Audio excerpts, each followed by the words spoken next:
For running contacts, you can use a similar object. I prefer to use something I can easily transfer to an A-frame.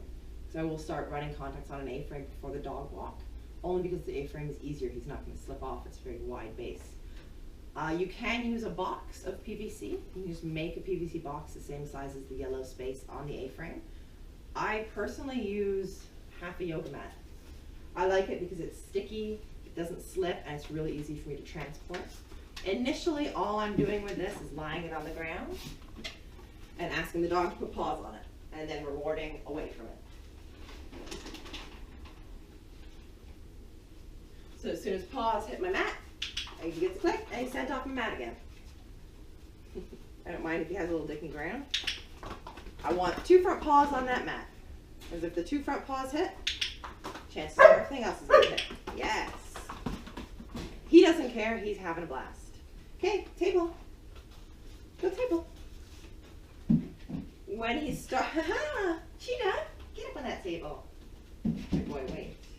When he's starting to get the idea that the mat is the source of the value, then I'm going to start having a table here, and you can't see it out of the frame, but I've got another climbed table down the other end, and I'm just going to ask him to ping pong between the two. Release.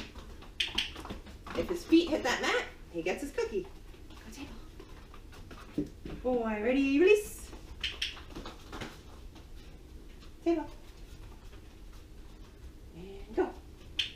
Yay! The bigger your mat, easier it is, the more success you're going to have. Oh, did you lose it? It's under your skateboard. Here you go, sweetheart. Now, over time, hi, puppy, you go hop out. Good boy, wait. Over time, what you're going to do is you're going to move your mat. So you're going to move it either closer to this table or closer to that table. That's one way of increasing your difficulty, because the dog has to really adjust his stride length.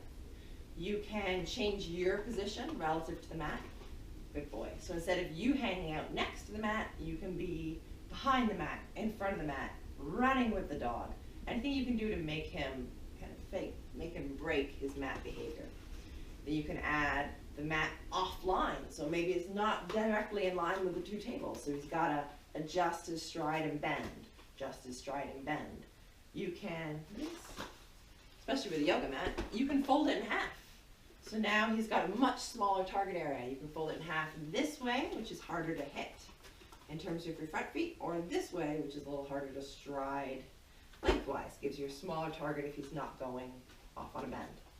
The final stage before this gets transferred onto an A-frame, we start adding turns off this mat. And what I'll do with that is I'll start adding cones and asking him to turn left and right. When we get into left to right, so we're going to look at directionals, and that'll be a separate little video.